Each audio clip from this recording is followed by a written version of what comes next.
Sobre el Hospital del Empleado había una huaca. Sí. Sobre el Militón Carvajal había otra huaca. Sobre lo que actualmente es la FIL había otra huaca. Si tú miras las tres pirámides o huacas, verás que en el centro exacto está la zona donde ocurre este extraño fenómeno. Si somos almas que van reencarnándose, ¿de dónde han aparecido tantos más? Bueno, de acuerdo a las teorías de la reencarnación, dice de que muchas de estas almas no son originarias de la Tierra. ¿Cuál es el sentido de estos hombres de negro según la leyenda que se cuenta de ellos? Tratan de eliminar físicamente o de una manera amenazar a testigos para que el tema del fenómeno ovni no se dispare a nivel mundial. O sea, simplemente quede como una cosa anecdótica. 3, 2, 1. I want to believe, yo quiero creer, decía el póster donde había un platillo volador en la oficina de un agente del FBI de ficción, Mulder, que era el personaje principal de Los Expedientes Secretos X, una serie noventera con la que yo he crecido y tenía legiones de fans. Y aunque ustedes duden de ello, la verdad es que efectivamente algunas agencias del Estado de diversos países investigan sobre si realmente hay o no presencia extraterrestre en la Tierra. Aquí las mismas Fuerzas Armadas han iniciado diversas investigaciones y muchas veces han llamado a un especialista que nos acompaña hoy y que a ustedes se les va a hacer muy familiar. Anthony Choi tiene un programa en RPP desde hace muchos años, lo ha retomado recientemente. Es ufólogo e investigador de lo paranormal. ¿Cómo estás, Anthony? ¿Qué tal? Qué gusto tenerte acá. Martín, para mí un gusto, un placer estar aquí en tu programa. Y bien, pues sí, claro, es un tema que cada vez llama más la atención, ¿no? Y inclusive, como tú dices, de sectores inclusive no creyentes, ¿no? No, que uno esperaría que estén muy ceñidos a la ciencia o a la tecnología o a lo concreto y que no estén investigando casos que antes podían más bien asociarse con invenciones, con bulos, con alucinaciones colectivas, ¿no? Porque también las hay, Claro. de eso también hay, ¿no? Claro. Pero el hecho de que te hayan llamado de agencias oficiales, estatales, para investigar hechos de este tipo, le da pues a estos eventos legitimidad también. Bueno, lo que pasa es que mucha gente no sabe, pero en diciembre del año 2001 se abrió una oficina de investigación en el Perú sobre el tema, no le llamaban ovnis, sino fenómenos aeroanómalos. Sí. Se llamaba la OIFA. Pero en realidad fue eso a nivel regional. Paralelamente se había abierto ya la CRIDOVNI en Uruguay, la CFA en Chile, en Brasil había una total apertura con respecto al tema, y Perú no podía quedarse atrás y abrió dentro del contexto del organigrama de la Fuerza Aérea esta oficina. Y bueno, ¿cómo la justificaban? O sea, era para tratar de determinar qué es lo que pasa en los cielos, que no necesariamente tiene una explicación inmediata. Hay dos versiones, hay dos, digamos, explicaciones para entender cómo se abrió esa oficina. La primera de que la huelga era legal constitucional. De acuerdo a la Constitución, la Fuerza Aérea del Perú tiene la obligación de resguardar la soberanía aérea. O sea, todo aquello que entre, sea chileno, ecuatoriano o extraterrestre, tiene que ser vigilado por la Fuerza Aérea. Entonces, en ese contexto y debido a las constantes noticias de ciudadanos acerca de avistamientos, es que la Fuerza Aérea dijo, bueno, hay que abrir una oficina para investigar eso. Esa es la versión que dio la Fuerza Aérea. Sí. Yo lo que creo que eso viene de arriba. ¿De arriba de dónde? ¿De qué tan arriba? Del hegemón.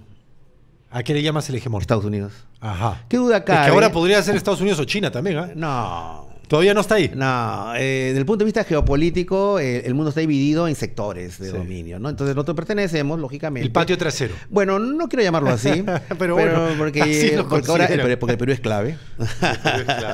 Entonces, nosotros pertenecemos a la zona de influencia norteamericana, qué duda cabe, ¿no? ¿Y por qué crees que el interés de ellos, de que nosotros abramos una oficina de investigación de ese tipo? Porque actualmente, y eso desde hace muchas décadas, hay una sorda pelea, enfrentamiento por la hegemonía mundial. Y eso tiene que ver con el aspecto militar. Y el tema del fenómeno ovni tiene que ser, además, un tema de la posibilidad que estas civilizaciones tengan tecnología que, estando en manos de algunos gobiernos, pueda darle algún tipo de ventaja estratégica. Por un lado. Y por otro lado, nuestros países, en realidad la zona andina es una de las zonas calientes del tema del fenómeno ovni. O sea, acá se ven constantemente ovnis. Te iba a preguntar, hay mucha mucha historia a lo largo del país.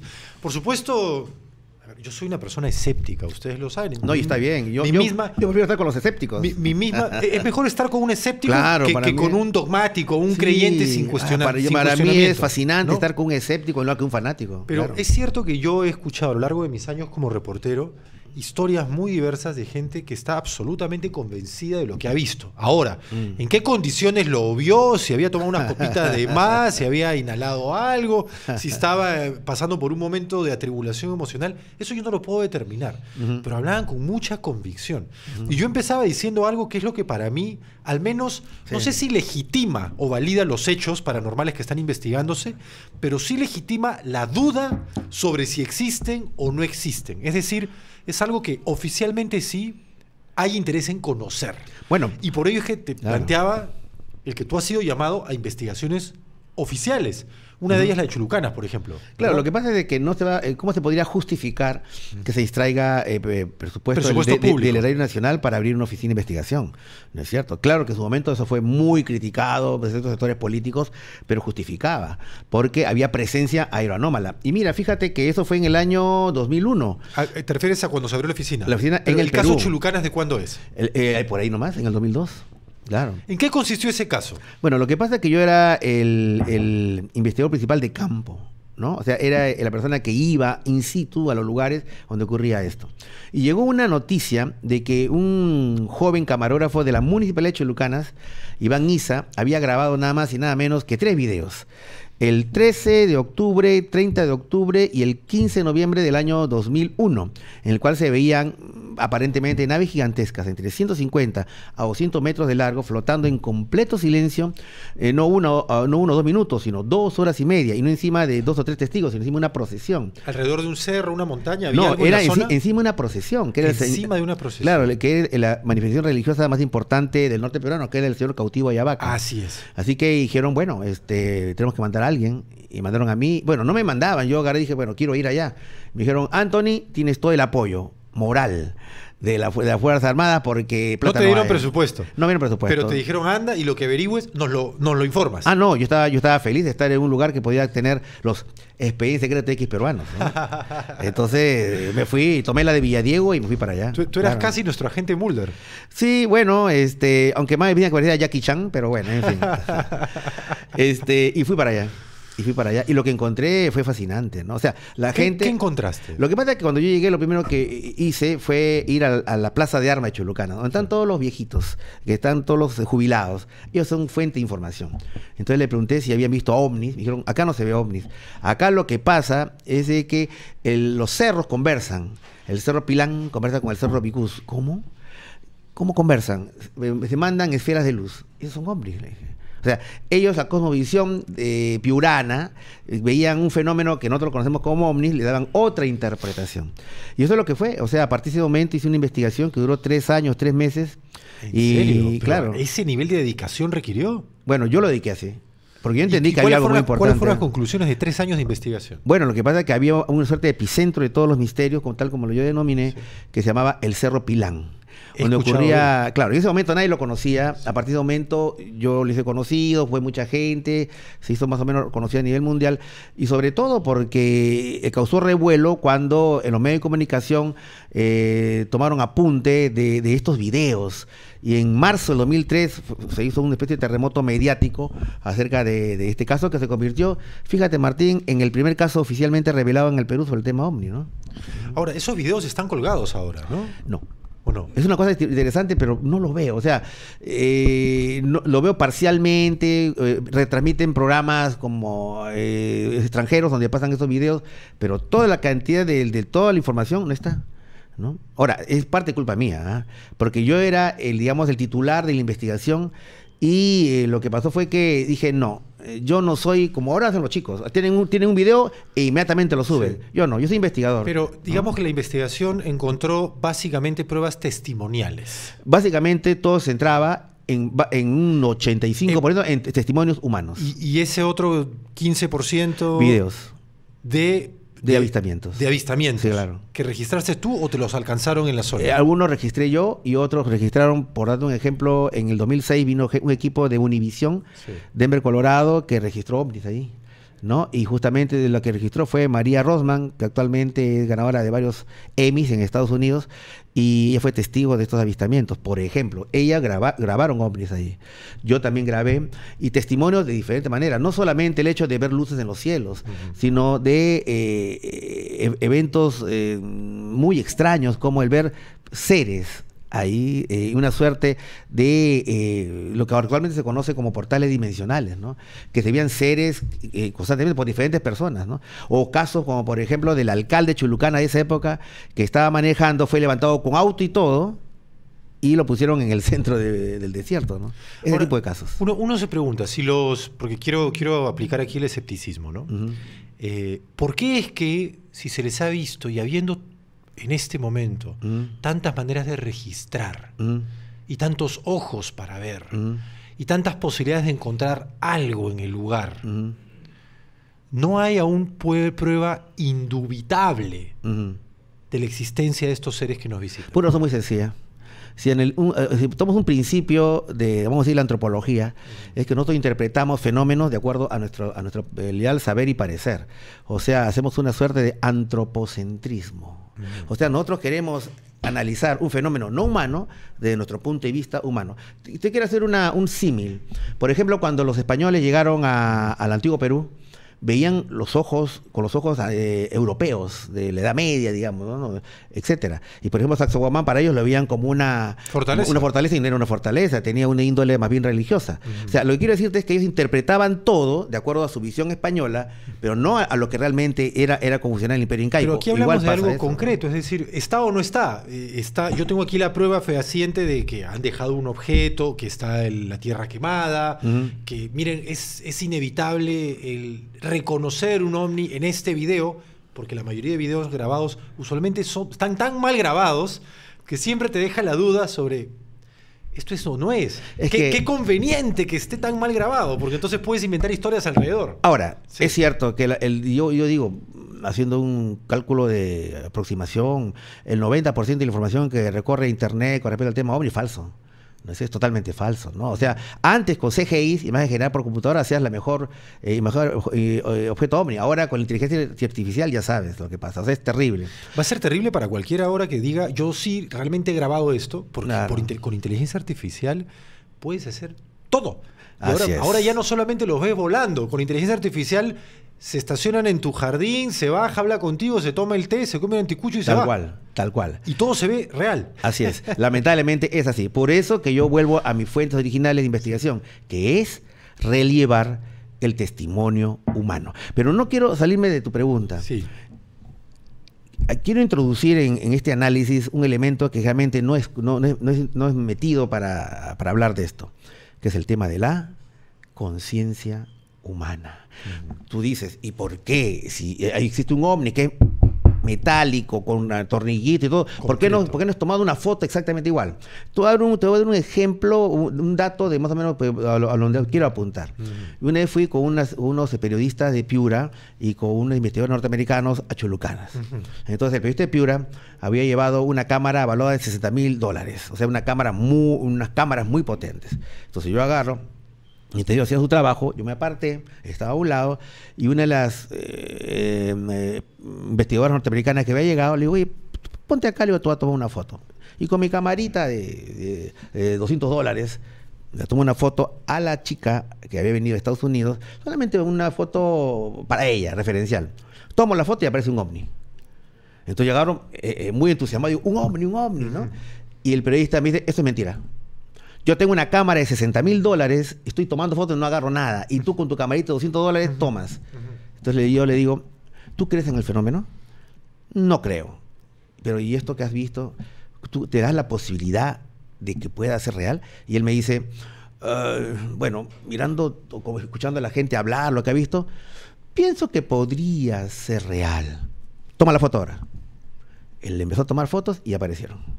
Lo que te quiero decir es que la actitud de la persona, ahí entra el tema de la conciencia, de considerar que el fenómeno pueda ser real, hizo que esta realidad, no digamos esta nave, esta realidad se materialice y pueda ser captada. Estamos hablando de un nivel de... ¿Filosófico?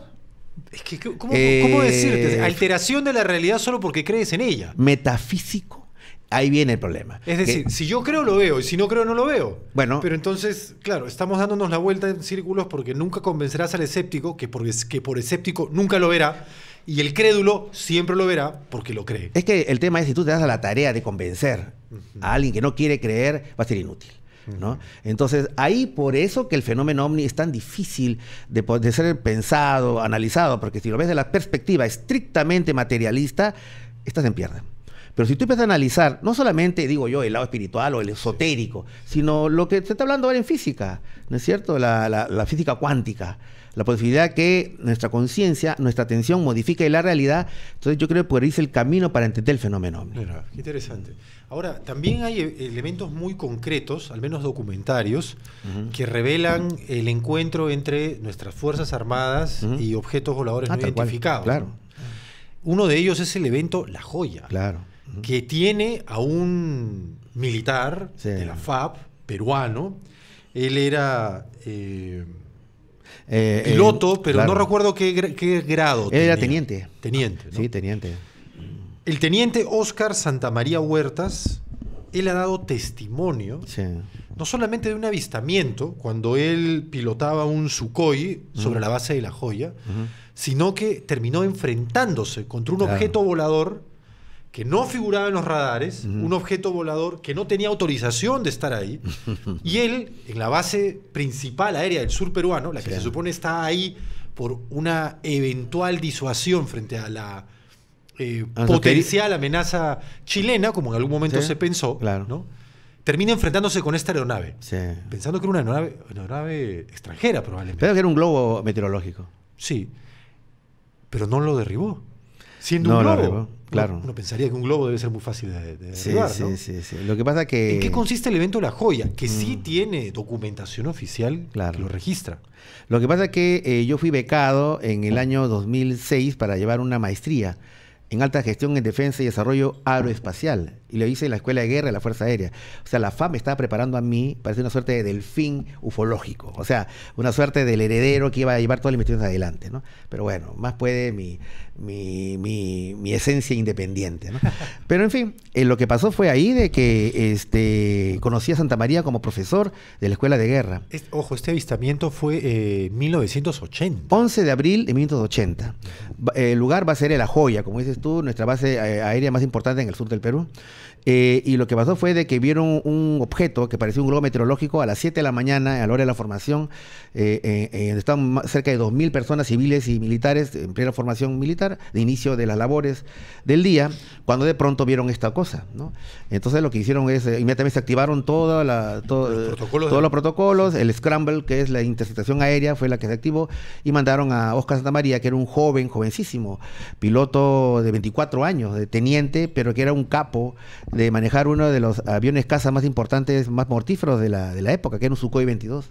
Entonces él se subió, le dijo: Óscar, ya sabes lo que tienes que hacer. Entonces él me empezó a volar, situó al objeto con su mirilla láser y le disparó lo que se conoce como una pared de fuego. ¿Una? Pared de fuego. Pared de En la fuego. terminología militar es una pared de fuego. O sea, en dicho otras palabras, le lanzó 48 obuses. Ajá. Cada obús es como decir una gaseosa de 3 litros, una bala del tamaño de una gaseosa de 3 litros. Si tú te preguntas qué le pasó, a una parte no le impactó, pero lo que le impactó simplemente absorbió el impacto. Eso es lo que cuenta... El mismo teniente. Claro, ahora, te hago un símil más o menos para que la gente entienda, ¿no? Si tú tienes un globo de fiesta, y tú tienes una aguja, Sí. tú lo hincas y revienta. Claro. Es como si fuera un misil. Tú tienes ahí un objeto, lo destruyes. Esto funcionó como si fuera un pedazo de gelatina. Tú tienes una gelatina y tienes un alfiler. Metes a la gelatina, atraviesas, no la pasa atraviesas, sacas y no pasa nada. Así, o sea, absorbía el impacto. Tanto en el año 1980 como en el 2025 no hay nada que pueda hacer eso. O sea, te digo esto porque mucha gente dice, no, era tecnología secreta norteamericana, china, rusa. No. Era algo que violaba la ley de la física, ¿no? Tal cual. Pero, ¿qué determinó la investigación oficial? Bueno, que era un objeto que no estaba asociado a ninguna tecnología de la época, porque además hizo otra cosa interesante. El Sukhoi 22 iba persiguiendo a este objeto volador no identificado a 900 kilómetros por hora, que es más o menos la velocidad crucero de cualquier avión comercial. ¿Ah? Sí, entre 800 y 900. Así es, ¿no? Lo que pasó fue de que hizo algo imposible, pues, Martín. Un globo no se mueve pues a esa velocidad tampoco. No, y tampoco para en seco. Ajá. O sea, no puede parar en seco por muchos motivos. No se puede hacer eso porque viola las leyes de la física. No existe la inercia. Sí. ¿No? Eso es lo que hizo. Pero eso tuvo la posibilidad de que Santa María esquivó hábilmente al objeto que había parado en seco y tuvo paró como delante de él. O sea, lo tuvo que esquivar claro, en el vuelo. Claro, un quite. Así, un quite futbolístico, digamos, Ya. ¿no? Y tuvo la oportunidad de verlo a 100 metros de distancia. Y lo que él dijo, a mí yo conversé con él muchas veces, Anthony me dice, eso no podía volar, porque no tenía forma aerodinámica, no tenía alas, no tenía motores, no tenía toberas, no tenía nada. Era una masa. Era una barra, una plataforma, digamos, lisa, y encima, imagínate tú, esos focos antiguos cortados a la mitad, o sea, como una circunferencia, como una cúpula. Sí. Ya, eso no puede volar. Pero, y ya te cuento todo lo que hizo, ¿no? La Pero ese no performance. es el estereotipo del platillo volador, es decir, como No. una especie de plato con una cúpula arriba. No. Era como una especie de una plataforma Ya. con un foco partido por la mitad. Ya. Así se veía. Y entonces, ahí fue que se sorprendió y él lo que dijo, bueno, yo le disparé, no lo destruí, ahora ahí le toca. Eso es lo que piensa un militar, ¿no? O sea, yo disparo para que no me dispare. Claro, y si yo no lo elimino, bueno, ahí espero la respuesta sentadito. El retaliation, como se dice. Así o sea, es. y no le disparó. No, lo que tomó el objeto, de acuerdo a una visión humana, tuvo una actitud lúdica. Empezó a jugar con él como el gato al ratón.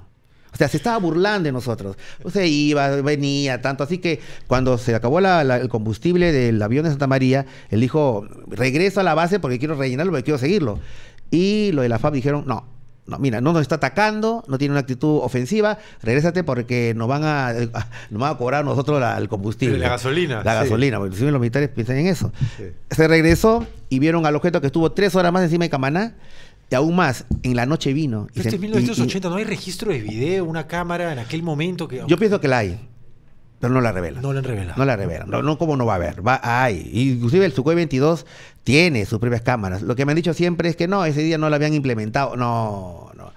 Te doy un detalle adicional. O sea, ¿tú sí además, crees que nosotros estamos guardando unos expedientes secretos X en algún lado?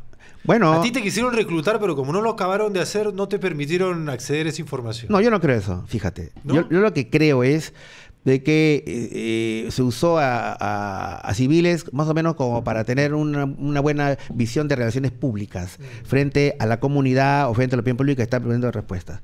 Yo lo que me di cuenta, y además no hay que ser tonto para no darse cuenta de eso, es que los verdaderos datos los manejan en otro nivel de inteligencia. En un nivel en el cual los civiles, como yo, no tenemos el más mínimo acceso.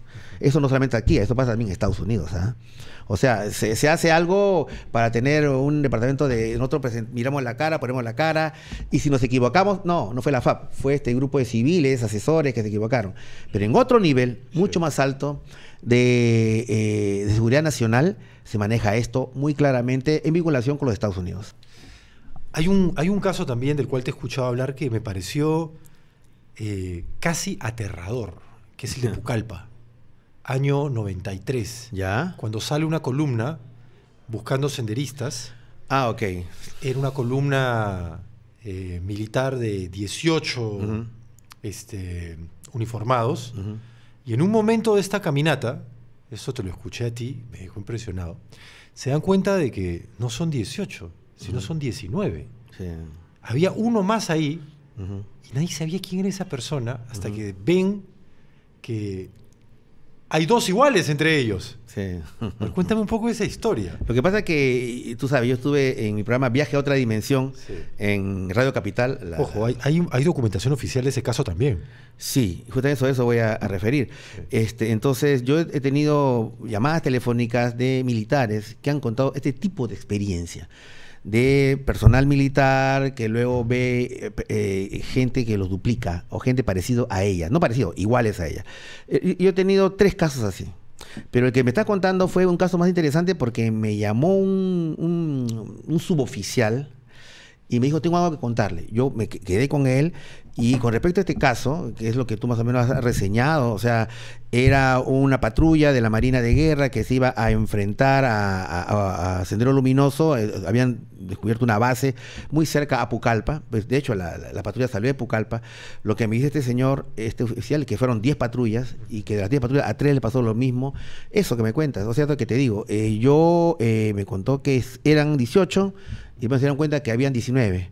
O sea, uno estaba sobrando, un infiltrado terrorista. Entonces, cuando se dieron cuenta, era una copia exacta de uno de los soldados. Y a partir de ese momento, hubo una suerte de persecución con ¿Y cómo esta sabían cosa. que era ese y no el otro? Porque también Se pueden confundir. Y lo que me cuenta este suboficial es que empezó a duplicar a todos y cada una de las debe personas. tener un código o algo que solamente saben ellos para poder discernir cuál de los dos que se ven igual es el original y cuál no. El relato, ¿Cuál es el impostor? El relato del suboficial era que cada uno tenía un código. A ver, dime tu código, tal, y ese no conocía el código. Es un infiltrado. El problema era que había adoptado la fisonomía de otro soldado. Y así por el estilo, ¿no? Entonces, ahora, con respecto a este caso que es muy interesante, yo le dije, pero esto parece una película de Arnold Schwarzenegger, ¿no? O sea, Depredador. Depredador. Claro. Entonces, Oye, pero de terror también. Claro. ¿no? Entonces, bueno, le voy a enseñar algo, doctor Choi. Entonces me enseñó unos planos de la selva, de donde había sido el recorrido. Me alcanzó unas fotografías de la época donde se veían toda la patrulla, diciéndome los nombres de cada uno de las personas que habían estado en el interior de esta patrulla. Me regaló un kepi de esa época, me enseñó sus condecoraciones de la Marina, me dio una serie de datos. Pero déjame decirte algo, mi querido amigo, como este caso es tan impresionante, como decía un famoso divulgador científico norteamericano, Carl Sagan, a casos extraordinarios necesitamos pruebas extraordinarias. Así que para mí todavía es un caso abierto. O sea, yo necesito hacer más pruebas todavía, porque yo siento que hay algo raro en todo este tema. Algo raro. No estoy convencido al 100%. ¿No? Ahora, ¿qué cuentan ellos como historia que sucedió con ese infiltrado? ¿Se escapó? No, que se escapó y al poco rato vieron un ovni que se elevó y se fue como quien se va para Brasil. Ese fue el hecho.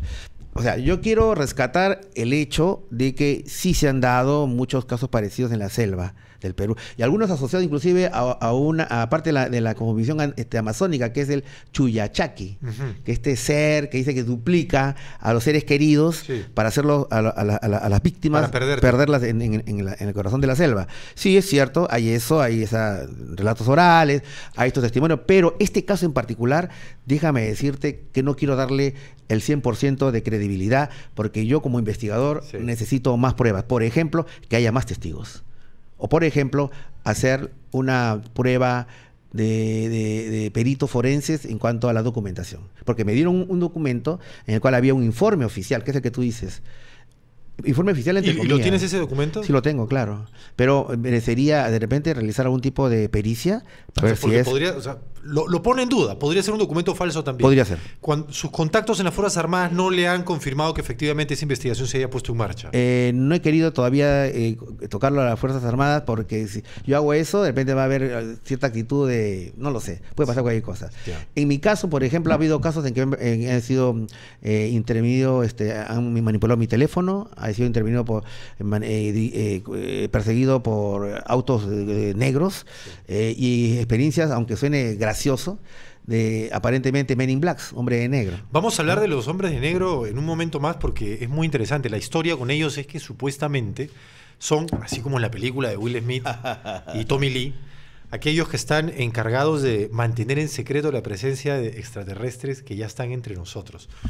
Pero yo quería conocer un poco más de ti también, para poner contexto a cómo terminas siendo un especialista, un conocedor de la materia, o al menos un investigador de la misma, llamado por las mismas Fuerzas Armadas para tratar de dilucidar estos hechos, cuando en realidad te estudiaste Derecho. Yo soy abogado. Eres abogado, o sea, no es que solo estudiaste, te graduaste de abogado. Sí, soy abogado. De los primeros de tu promoción. Sí, claro. Y uno diría, entonces, ¿por qué no pusiste tu estudio y con éxito te dedicabas al derecho, en vez de pronto ir a algo que para muchos de quienes estudiaron contigo podría ser, oye, ¿qué pasó con Anthony? ¿Qué pasó con Tony? Enloqueció. ¿Qué pasó con Tony? Sí, bueno, yo creo que al final que uno busca su camino a su propia felicidad, su propia realización, aunque los caminos sean medio extraños, ¿no es cierto? Al final yo estoy muy satisfecho con lo que hago. Cada día de mi vida es un capítulo de Expediente Secreto X. Cada vez que viajo por el Perú me siento Indiana Jones, así, literal, y eso parte de tener el concepto de que el Perú es misterio. Además tienes una comunidad que te apoya, tú tienes tus Choi Lovers. Bueno, pero ha sido después de más de 25 años de trabajo, ¿no? ¿Cuándo empezaste con esto de lo En paranormal, del misterio? Lo que pasa es que, respondiendo a tu pregunta, yo tuve una experiencia mística, ¿no? Año 96. En el 96, Sí, en febrero del leído de 96. ello. Justo ahora estaba Sí. justo estaba en el punto en que la puerta de la casa de mis padres, donde pasó eso.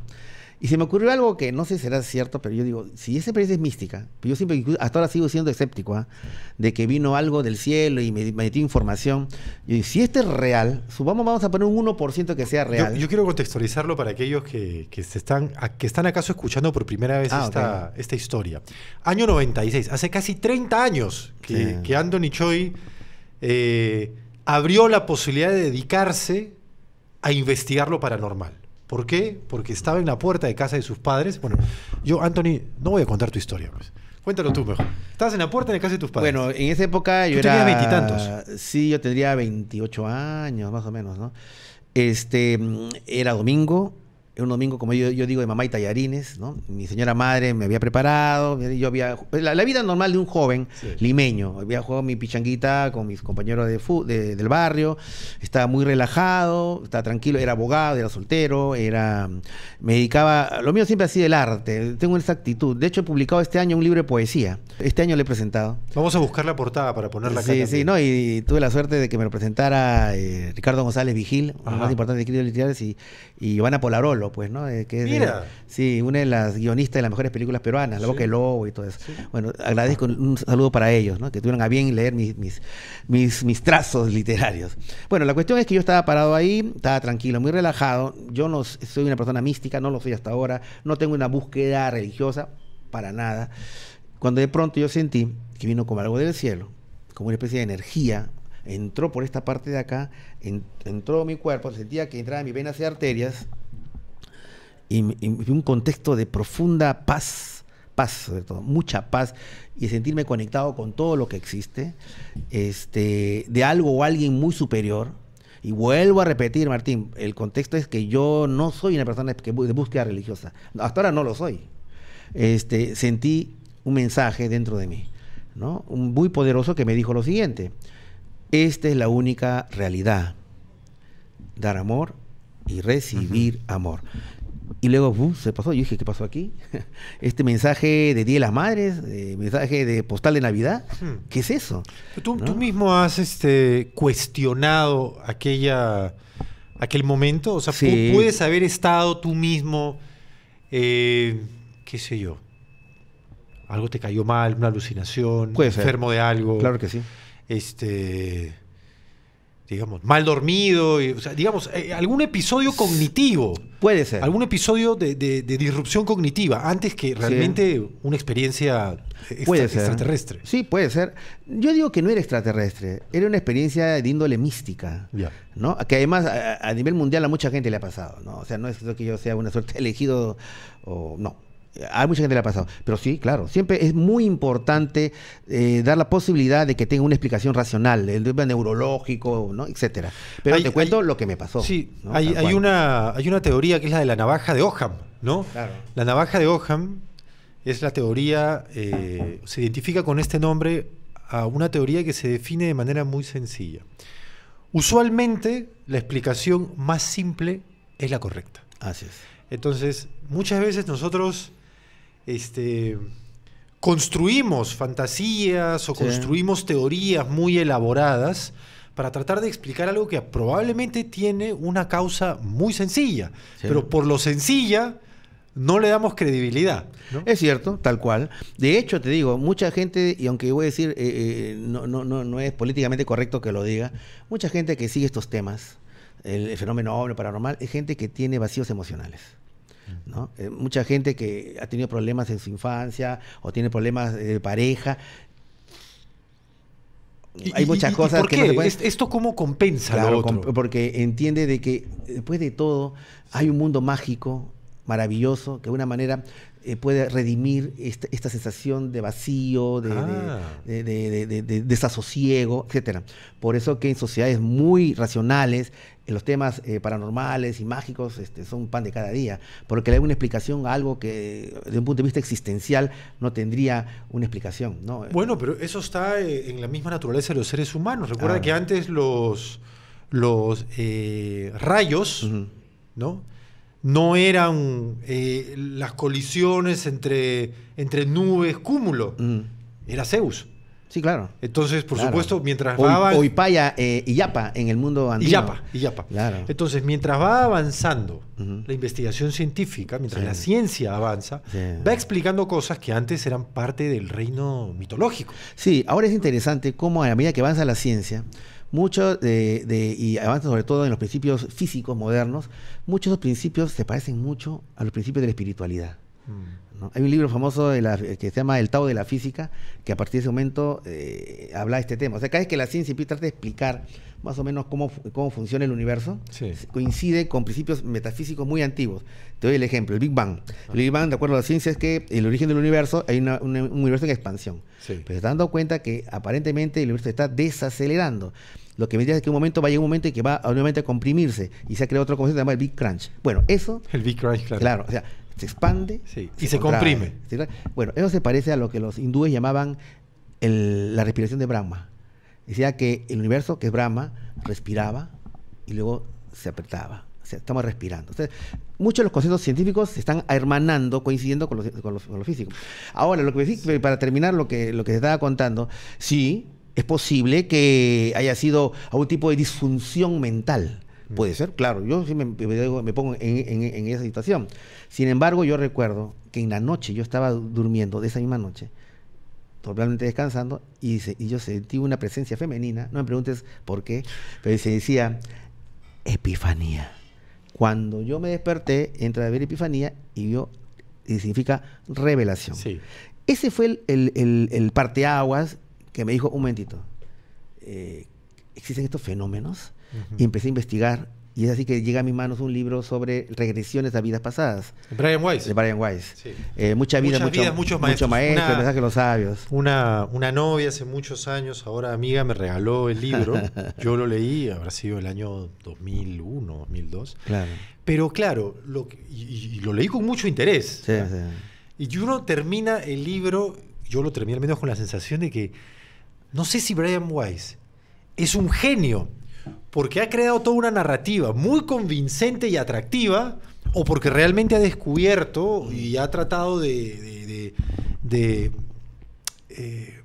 normalizar tratamientos de regresión en sus pacientes, ¿no? Brian Weiss es finalmente, no sé si psiquiatra o psicólogo. Es psiquiatra del Hospital Monte Sinaí de Miami. Sí. Entonces, a lo que voy es, no me quedaba claro si Brian Weiss era un genio porque aprovechaba una narrativa muy cautivante o porque realmente descubrió una forma de tratar a sus pacientes mediante regresiones. Lo que pasa es que las regresiones sí se empleaba siempre en la terapia psicológica, psiquiátrica. Pero no eran regresiones, era hipnosis. Es distinto a la regresión. Hipnosis regresiva, en realidad. Lo que él hacía era hipnosis regresiva. O sea, cuando hablamos de regresión, lo que estamos hablando aquí es que te pone en contacto con tu vida pasada. Para lo cual tú tienes que aceptar que tuviste una vida pasada. Es decir, tienes que aceptar la concepción de que somos permanentes reencarnaciones. Mira, te comento de que, y nuevamente volviendo al tema de si yo tuve una experiencia, fue una experiencia real. Real para mí. ¿No es cierto? Una experiencia que me llevó por otro camino. Y que en todo caso fue algo que fue positivo para mi vida, ¿no? Porque enriqueció mi vida, ¿no? Bueno, pero entonces ahí empecé a hacer regresiones. Así, me he hecho, no sé, en 25 años me habría hecho más de 400 regresiones, ¿no es cierto? Leí en algún lado que una de tus primeras conejillas de Indias fue tu mamá.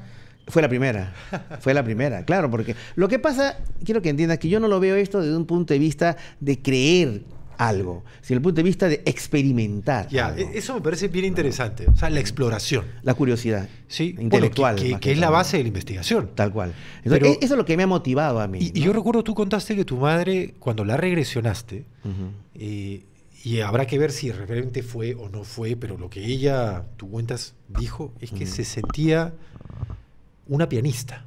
Sí. Lo que pasa que Una mi pianista madre... alemana. Sí, lo que pasa es que mi madre, muy chiquita, ha tenido interés por la música clásica, sin tener una formación exquisita en su educación formal, digamos, ¿no? Siempre le gustaba, y me acuerdo que dijo, hijo, quiero que me matricules en el Museo de Arte porque quiero aprender órgano. Y en pocas semanas ya sabía tocar y leer música. Una señora ya de 50 y tantos años. Entonces, cuando yo le hago la regresión, ella recordó supuestamente, de que era una muchacha de 37 años, blanca, de cabello negro, que estaba en una loma, había un atardecer, había un perrito que era su mascota, y ella lloraba profundamente. Y empezó a llorar. Yo le digo, ¿por qué lloras? Porque mi madre ha muerto, y yo tengo mucha pena. Y yo recordaba, mi abuela estaba viva. Pero yo le dije, ¿no será que ella recuerda que es una pianista, una vida anterior, así una pianista, que por eso tiene esa facilidad actualmente para aprender instrumentos musicales como el órgano y de que le guste tanto la música clásica? Entonces, eso fue, yo no puedo decirte que comprobé que existe la reencarnación, ¿no es cierto? Porque estamos yendo contra creencias y principios pues muy antiguos, ¿no? Entonces, pero algo hay ahí que hace que la gente, cuando yo hago la regresión, empiece a recordar fechas, nombres, datos. No es posible, no se abre la posibilidad de que sea sugestión. Bueno, podría ser. Te sugestionas a que efectivamente fuiste alguien. Sí, ¿no? sí, claro. Lo que yo hago es, cuando yo termino la regresión, porque además yo lo que hago no es hipnosis regresiva, lo que yo hago es una técnica que yo mismo me la he creado, digamos, ¿no? De meditación guiada a través de la respiración, lograr la relajación. Entonces la persona empieza a darme fechas, nombres, quién murió, quién nació, con qué personas que están ahí, que están en esta vida. Yo siempre termino, y grabo, además con el permiso de las personas, le hago dos preguntas. La primera, ¿qué le pareció la regresión? ¿No? Y todos experimentan una sensación de cambio, de que encontraron la respuesta a algo que las martillaba de hace mucha época, muy antiguo, y que en la regresión encontraron respuestas. Y lo segundo que le pregunto siempre es, quiero ponerme en el plano escéptico, en el otro lado. Sí. ¿Cree usted, le digo a la persona, que lo que ha vivido es algo que se lo imaginó? Algo a la cual de repente producto de una lectura, de la visión de una película, de una serie de Netflix, y todos invariablemente me dicen, no, ni hablar. Y yo pregunto, ¿por qué? Y me dicen, con mucha versión verbal, pero en el fondo se puede sintetizar con un solo concepto: la emocionalidad. O sea, lo siente, es como, te digo la diferencia entre imaginarte y recordar algo que realmente sucedió. Yo le pregunto, quiero que tú te imagines un dragón, un ser que nunca ha existido. Cierra tus ojos y ahora dímelo, me lo escriben. Ya. Ahora tú cuéntame lo que has almorzado ayer, en dónde, con quién, y quiero que recuerdes el sabor y olor. Hazlo. Ayer estuve en el Jockey Plaza, estuve con mi mamá. Digamos, la profundidad de la vivencia es distinta. Lo siente de esa manera, como un recuerdo. Tú tienes una frase que me gustó mucho, y es que nosotros somos una voz construida con los ecos del pasado. Sí, tal cual, tal cual. Ahora, yo sí estoy convencido, después de tanta gente que me ha contado, e inclusive te digo... Que hay algo ahí. Hay algo. Hace 3 días hice una regresión a una ingeniero que trabaja en un conocido banco, y que me dijo que quería hacer una regresión simplemente porque, bueno... Curiosidad. Tenía sus vacaciones y quería saber qué fue en una vida anterior. Y yo le hago la regresión y ella me dice, tengo 15 años, ¿ok? Y estoy muriendo. ¿Por qué mueres? Por cáncer. ¿Dónde estás? En Lima. ¡Ah, caramba! ¿En qué distrito? Surco. ¿Y recuerda cómo te llamas? Y me dio un nombre. Nombre, apellido paterno, materno. ¿Y en qué colegio estudiabas? Me dio el nombre del colegio. ¿Y dónde está? ¿Qué pasó contigo? Morí. Mi padre quedó destrozado. Yo no tenía mamá, no sé qué había pasado. Mi padre quedó destrozado. Y mis cenizas están en un columbario. ¿En dónde? En tal iglesia. O sea, la minuciosidad y detalle de los que me dio de esa vida. ¿Y lo has verificado? Estoy en eso. Estoy con una gran curiosidad. Es que mira, esa es una gran crítica a la teoría de las reencarnaciones. Y es que los recuerdos son muy vívidos, pero no suelen dar información corroborable. Habría que corroborarla. Bueno, en este caso... Pero ya hay décadas haciendo regresiones. Entonces en mi caso nunca los he corroborado, ¿no? Claro. O sea, pero en este caso, por la minuciosidad, merece hacer la segunda etapa. Claro. O sea, uno debería ya tener información muy corroborada de testimonios de personas en regresión Ujú. que te han dado datos Ujú. que luego puedes buscar en la realidad. Oye, esta persona dice que se llamaba tal, o que era tal, o que tenía estas características, y luego, si acaso Ujú. se puede, lo contrastas con los archivos de personas con esas características, acaso incluso el nombre, porque a veces te dan hasta su nombre. Bueno, te digo ¿no? que eso se ha hecho y se está haciendo. Yo te recomendaría que de repente tú invites a un investigador peruano, no recuerdo su nombre, se apellido Núñez, que le ha estado colaborando con una oficina de investigación de la universidad, si mal no me acuerdo, de Harvard, Sí. que está estudiando el tema de la reencarnación. Sí. Y ya tiene varios casos en los cuales se ha verificado información de niños que han dado datos. Uno de ellos es un caso que inclusive salió en internet, Sí. de un chico que recordaba haber sido un piloto japonés en el ataque a Pearl Harbor, y que luego se ha corroborado que todo eso era real, ¿no? O sea, sí existen investigaciones al respecto, ¿no? Uno quizás de los argumentos, a mí me parece un tema fascinante y por eso lo estoy tocando. Claro. De hecho, yo creo que el libro de Brian Weiss es un libro que debería de leerse hasta por curiosidad, porque es un libro cautivante. Bueno, sí, yo realmente creo que como una cautivante. curiosidad intelectual, digamos, Sí, ¿no? sí, Sin sí. tener miedo a cuestionar tu fe o tus creencias. Pero, ¿no? pero yo creo que hay que cuestionarse, o sea, hay que perder el miedo a cuestionarse. Y yo siendo escéptico y habiendo forjado una profesión que hace del escepticismo una herramienta, Ujú. ¿no? Yo cuestiono incluso aquello que me parece no puede ser real Ujú. o sí puede ser real. Siempre hay que ¿no? tener Hay que eso. Esa es la abrirse, posición hay que abrirse a tratar correcta. de encontrar Claro. sentido en aquello que aparentemente no lo tiene. Pero Claro. a lo que yo quiero ir es, uno de los argumentos principales digamos, que pone en duda las teorías de la reencarnación es, ahora somos en el mundo más de 8.000 millones de personas. Sí. ¿No? En este momento hay más gente viva de la que a lo largo de toda la historia ha existido. Ujú. Ese es un dato así Sí, claro. concreto, ¿no? Claro. Como dicen los Nu- chicos, es un facto. Es un facto. Nunca, desde que los seres humanos son seres humanos, desde que ese mono bajó del árbol, hasta ahora ha habido 8.000 millones de muertes. Ujú. Hoy hay 8.000 millones de vivos en el planeta. Sí. Entonces, si somos almas que van reencarnándose, ¿de dónde han aparecido tantos más? Bueno, de acuerdo a las teorías de la reencarnación, Ujú. dice de que muchas de estas almas no son originarias de la Tierra. O sea, vamos a ver si entendemos el concepto, ¿ya? Esto parte de algo que no se puede verificar, O sea, la existencia de Dios. ¿Uno puede regresionar a ser un ente que ni siquiera es del planeta Tierra? Sí. Vamos a pensarlo de esta manera, de acuerdo a la teoría de la reencarnación, Sí. sobre un concepto que no se puede verificar sino a través de la fe, Dios. Dios existe. Vamos a imaginar, Dios es una suerte de energía, una data infinita de información. Salen chispas, salen puntos de energía que vendría a ser nuestra alma. Esa alma se despliega y reencarna en un cuerpo en la Tierra. Recorre varios cuerpos en un afán de aprendizaje, en el contexto de amor. Es de acuerdo a las teorías de la reencarnación. Se va en un aprendizaje de amor hasta que hay un momento en que llega a un momento, un nivel muy alto en la Tierra, en el cual ya no puedes subir más. O sea, no sé, te reencarnas ya en Gandhi, en Santa María, en Rosa de Santa María, en San Martín de Porres. Entonces, en ese momento, tu próxima reencarnación, de acuerdo a las teorías de la reencarnación, vas a otro planeta en donde hay un nivel más avanzado, ¿no? Yo he tenido Algunos te reencarnaciones, dirán Namekusei. por ejemplo. No, claro. estoy bromeando. No, pero Ese está es de bien. Dragon Ball, ese es de Dragon Ball. Sí, claro. No, No, como yo pero- soy ochentero, no conozco Dragon Ball. Bueno, pero te digo, ¿no? Entonces, A lo que sí. voy es porque me parece una teoría interesante Sí. que va compaginada con lo que los indios creen es la reencarnación. Es decir, vas evolucionando de ser en ser, por Ujú. decirlo en sencillo. De un insecto a un vertebrado, de un vertebrado a un mamífero vertebrado, luego quizás a un simio, luego a un ser humano. Ujú. Digamos, una suerte de evolución del alma Ujú. que va de la mano con una especie de... Y que muchas almas no vienen de la ya. Tierra, vienen de otro lado, por eso es que puede haber eso. Yo he hecho regresiones. O sea, lo que pasa es que este tema es apasionante, pero uno tiene que, lógicamente, percibirlo desde un punto de vista de una mente abierta, ¿no? Porque si tú estás en una mente cuadriculada, de acuerdo a un sistema teórico, no vas a poder captar este tipo de fenómenos, ¿no? Entonces, ha habido regresiones en la gente ha recordado vida en este planeta, inclusive le hice a un periodista, Fernando Díaz, Sí. de Canal 9, y él recordó una vida... Ahora está en el 2. Ahora está en el 2. Sí, que era un cavernícola, una vida hace 20.000 años, ¿no? Curioso. O sea, Además, algo que a mí me parecía fascinante las teorías de Brian Weiss, y como les digo, yo lo leí con interés, y uno lo puede leer hasta como literatura, porque es bien interesante. Sí, y sí, él claro. decía,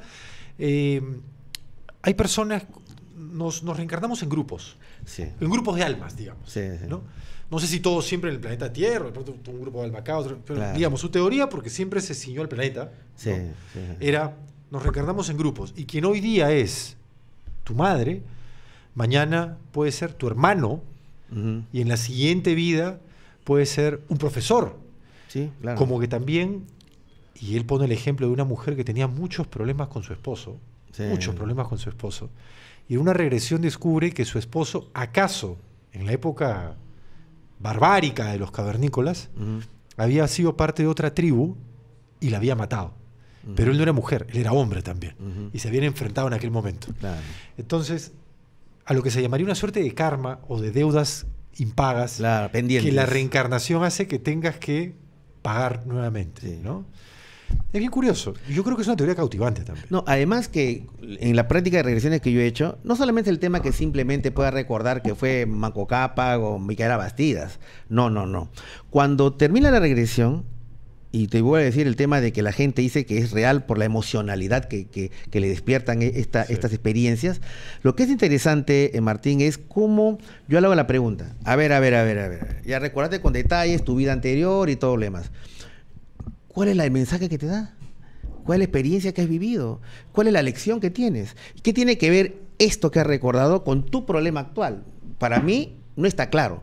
Para mí sí está claro, pero no lo digo. Porque para mí es muy importante que la persona misma lo diga. La cuestión es que mi participación sea totalmente cero. Pero, ni manipule ¿qué suele los ser? recuerdos. ¿Es una deuda pendiente consigo mismo?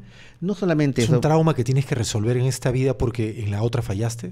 Cuando yo le pregunto a la persona cuál es la lección, invariablemente, Martín, en todos los casos, las personas me dicen algo que yo no lo había pensado y que es mucho más sabio de lo que yo lo hubiera pensado. ¿Cómo qué, por ejemplo?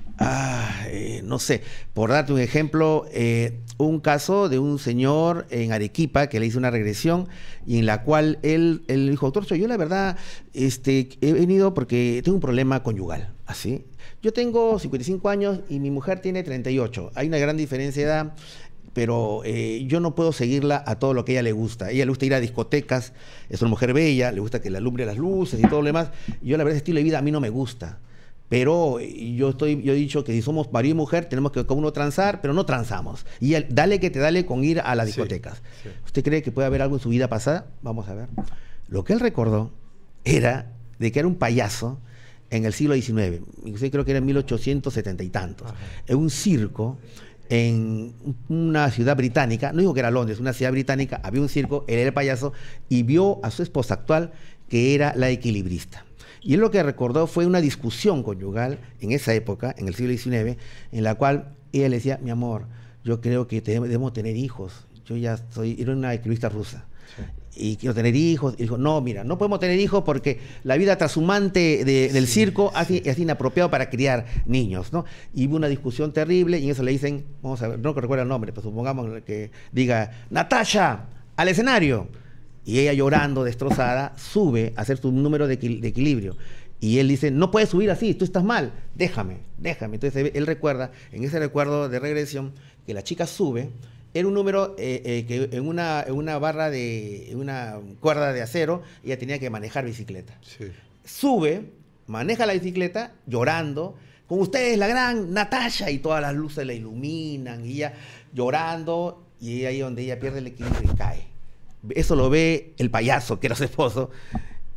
¿Cómo le dijo? Mi avecilla, mi pajarito. Es una novela esa. Bueno, eso es lo que me contó. Sí. Entonces agarra y dice, llamen a los bomberos. En esa época no había pues, ni medicina tan como se conoce, claro, ni claro. había ambulancias. Lo que él recuerda de una escena en la que a la muchacha la llevan ensangrentada en una especie de carruaje, de carromato de madera, y corriendo detrás, llorando con todas las lágrimas, despintando todo su rostro de payaso.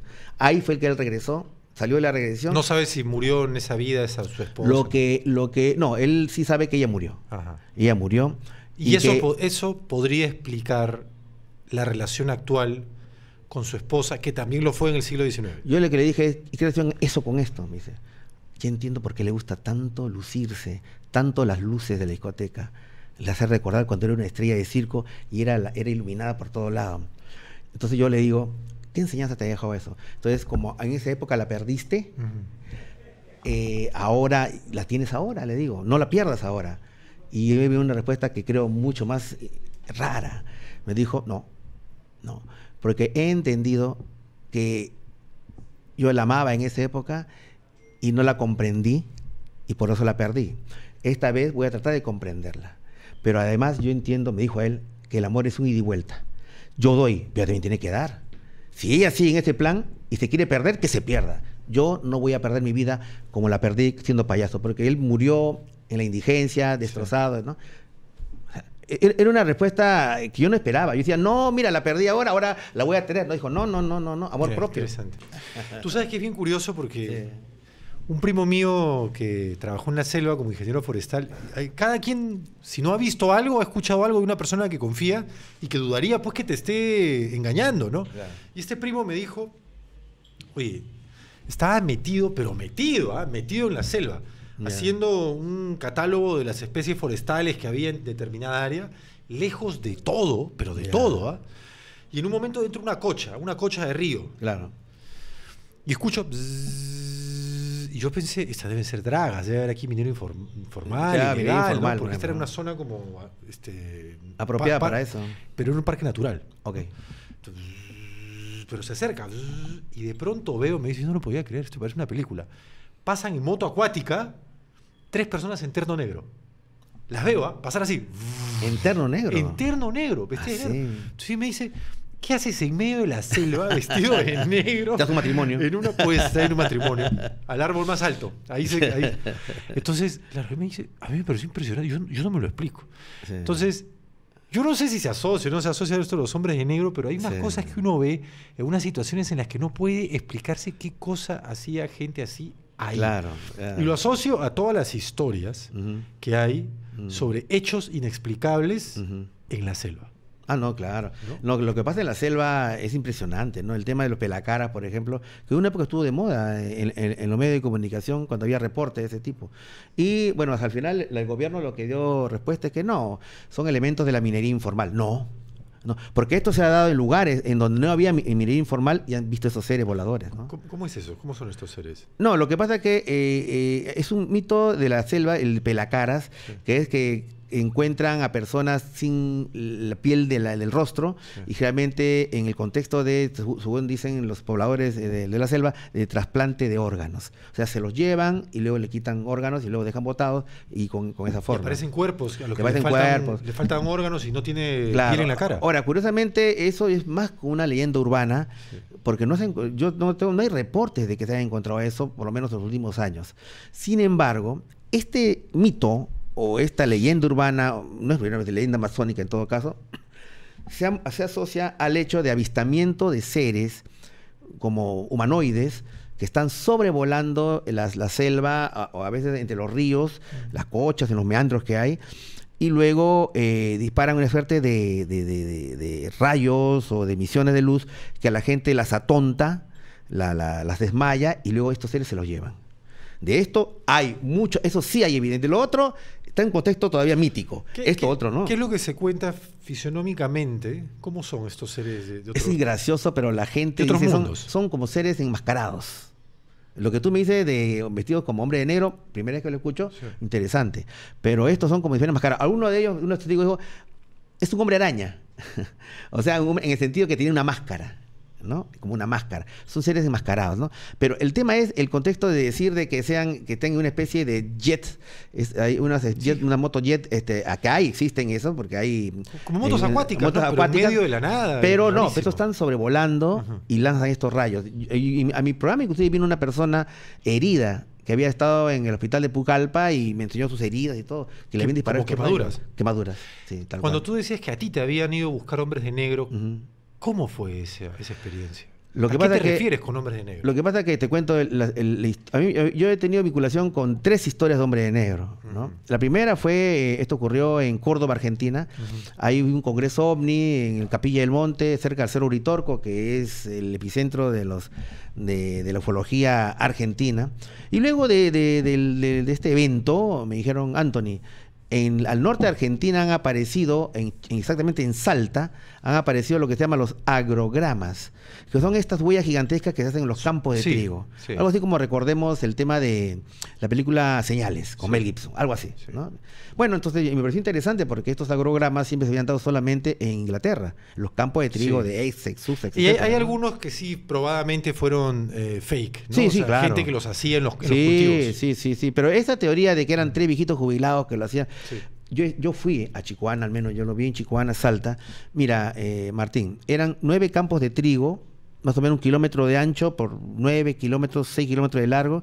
Cuando yo le pregunté a la gente qué cosa había hecho eso, los testigos decían que había sido esfera de luz que habían bajado del cielo. Yo he visto, incluso me traje a Lima, no era que el campo de trigo era cortado, no, tú ciegas campo de trigo y forma figuras. No. Cada espiga estaba delicadamente doblada. Ahora, tú tratas de doblar una espiga de trigo sin romperla, es casi imposible. Sí. Tú la quiebras y se rompe. Bueno, eran millones de espigas dobladas y formando figuras. Muy interesante, le dije, y yo lo que quiero, le dije a mi amigo, que era un ex prefecto argentino, le digo, mira, yo quisiera grabar esto desde el aire, en esa época no había drones.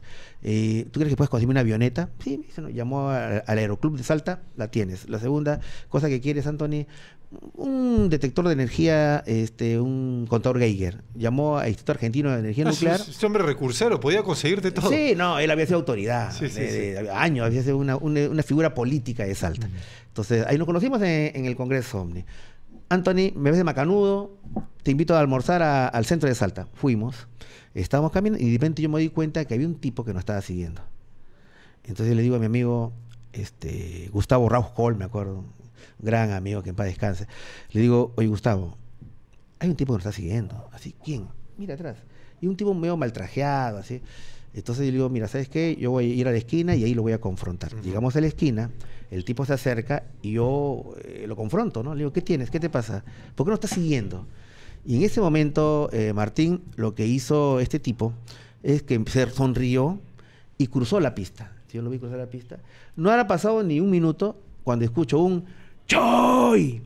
Yo volteo y lo que yo he visto, y mi amigo Raúl Hall lo vio, y su hijo también lo vio, los tres lo vimos, era un auto negro, con lunas polarizadas, que cruzaba y habían bajado la luna, y había yo vi un tipo vestido de terno negro, camisa blanca, corbata negra, lentes oscuros, o sea, digo, Will Smith, pero no estaba cantando rap, estaba grabándome, y otros 2 tipos, uno a su costado y otro que estaba al timón, y pasaron así, ¡choy! Me dijeron, yo volteo, me estaban grabando. Yo me quedé una pieza, como comprenderás, porque nadie sabía que yo iba a ir, nunca había ido a esa ciudad, nunca he vuelto a ir tampoco. Y digo, qué extraño, Anthony. Al día siguiente vamos a los campos de trigo, no nos permitieron entrar. No nos dieron la avioneta, no nos dieron el contador Geiger y nos dijeron que todos los campos habían pasado del control de la municipalidad de Salta a seguridad nacional, seguridad del Estado, del gobierno argentino. Y aquí en Lima también, o en Perú, ¿has visto estos... También. Estos hombres de negro, ¿cómo les llamas? Claro, uno habla así, como decir, bueno, tuviste tú a, no sé, un centauro, una cosa así. Pero, ¿qué te puedo decir? Pues yo estoy describiendo simplemente los hechos, ¿no? Sí. En el año 2018 yo hice un evento en el colegio Alfonso Ugarte. Y dentro de las experiencias que yo estaba contando, hubo una acerca de la caída de un ovni en la década de los 70, en el gobierno militar de Juan Velasco Alvarado, frente a las playas de Conchán, donde actualmente está el Turing. Sí. Ya.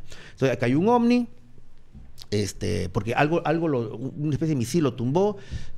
Hubo un rodeo militar de la época de Juan Velasco, rodearon todo un cerco militar, el ovni se estrelló, se hundió en el mar, al día siguiente salió, y todo el mundo vio que se fue como hacia el sur. Ese fue el hecho lo de Conchán, ¿no? Y lo vio mucha gente de la naciente Villa El Salvador, que recién en esa época invadían el desierto, creando Villa El Salvador, y iban a pescar. Entonces mucha gente vio eso, ¿no? Bueno, esto es lo que estaban contando, y da la casualidad que yo había llevado a un testigo, que en esa época tendría pues 10 años, ¿no? Y él vio todo y lo llevé para que cuente la experiencia.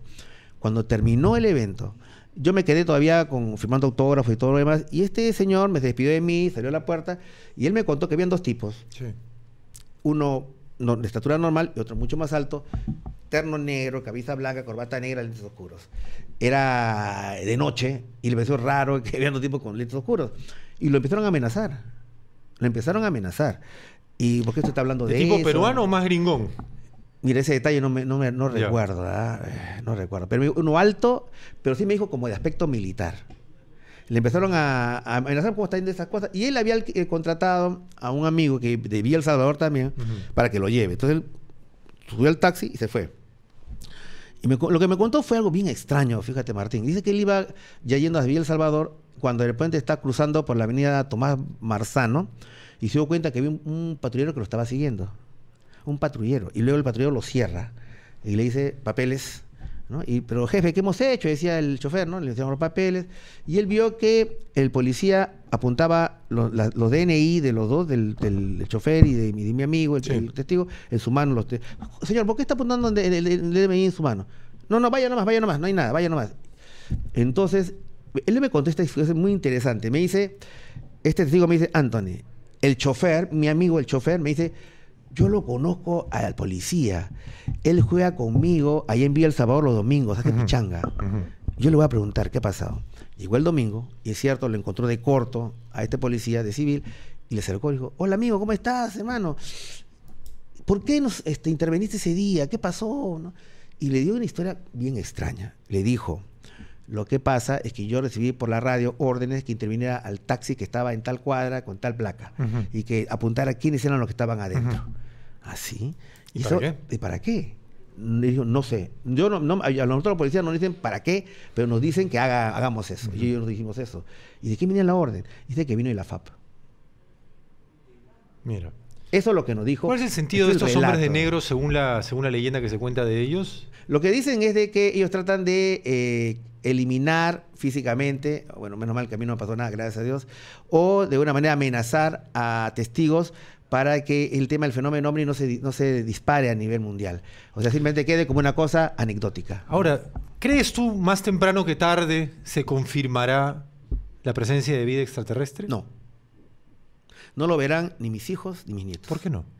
Porque, y de acuerdo a la misma NASA no ha negado la posibilidad. Sí. Donde hay más escepticismo es sobre si estas formas de vida, sea como fueren, tienen la posibilidad tecnológica de llegar a la Tierra.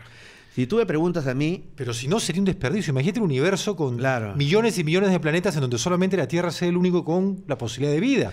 De hecho, hay sondas espaciales humanas, ¿no?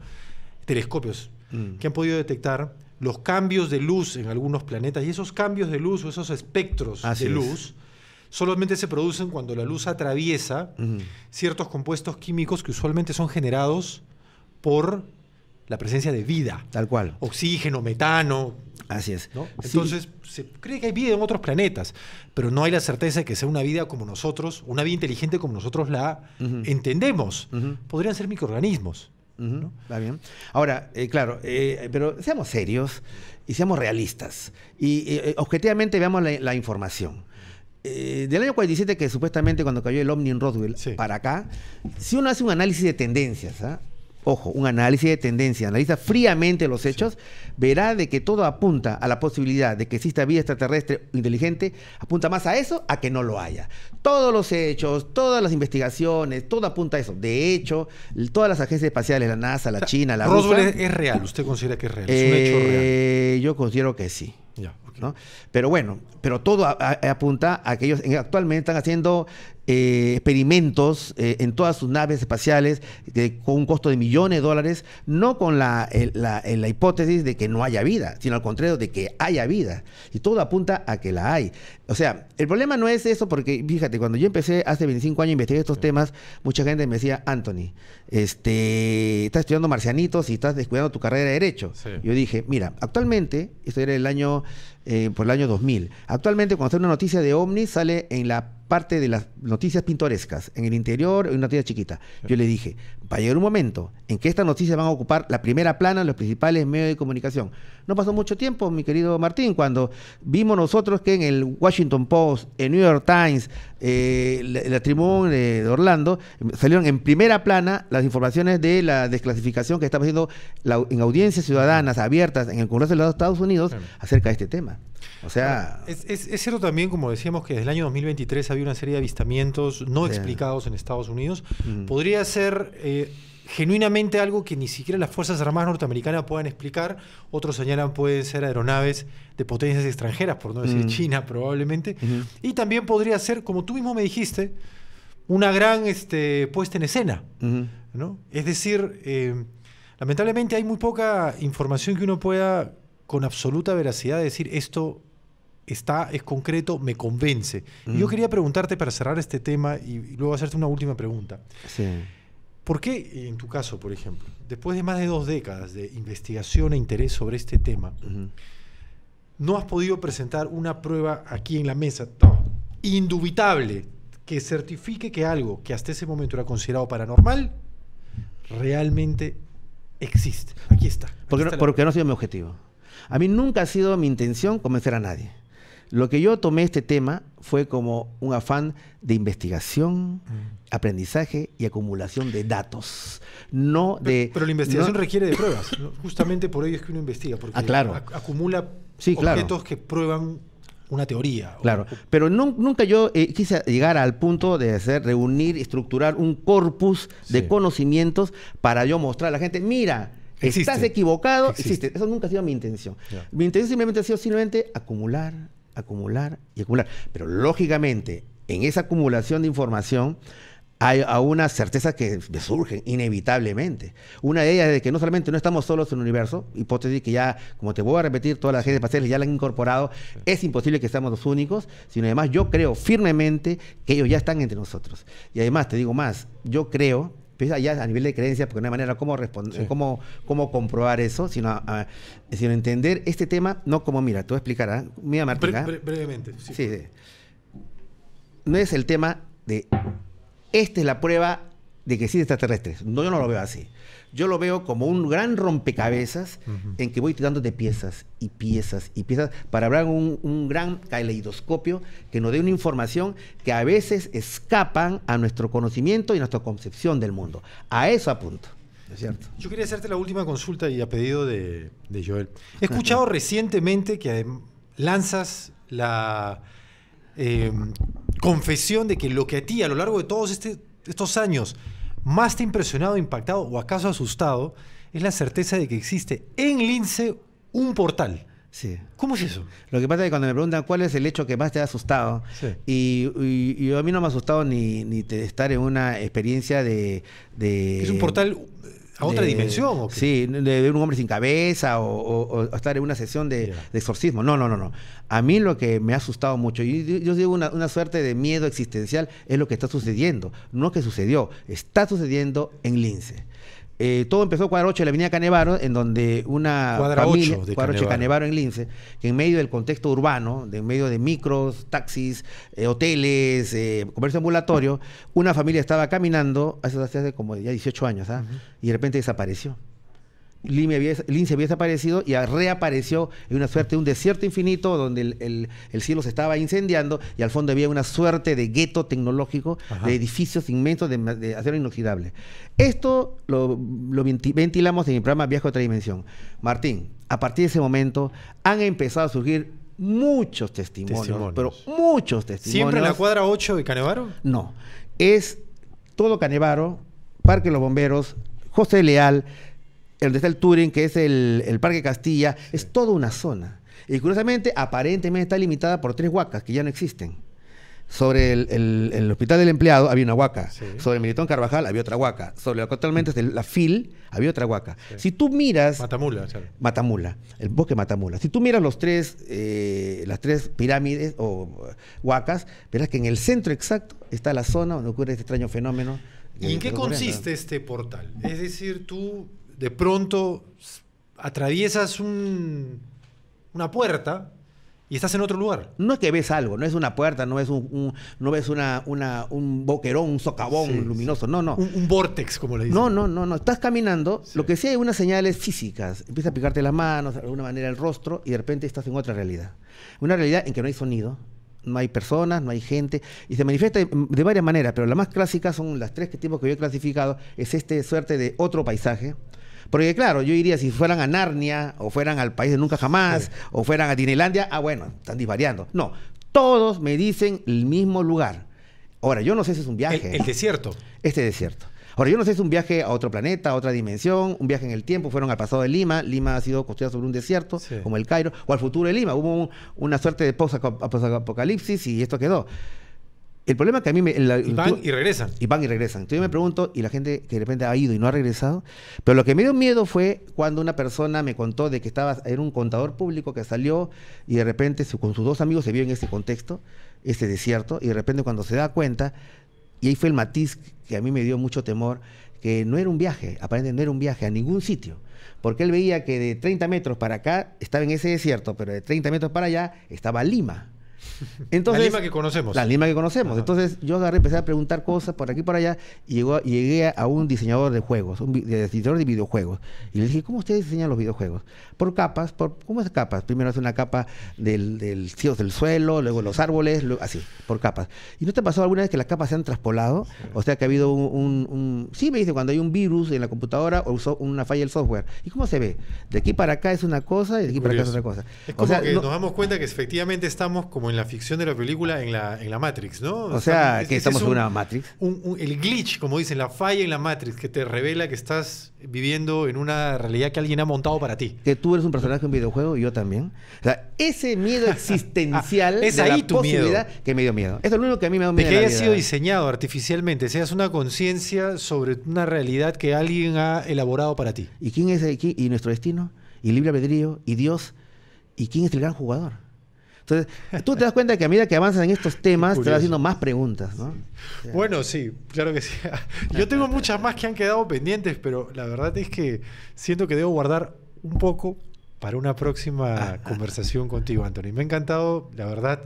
Siento yo, como arranqué diciendo, que me gustaría creer, ¿no? A veces el escepticismo me frena, pero yo debo de admitir que las historias son siempre cautivantes, Sí. maravillosas, y que hay muchas en las que acaso debo frenar mi deseo de creer ante algo que, debo admitir, no puedo explicar. No, pero mantente en esta actitud de escepticismo sano.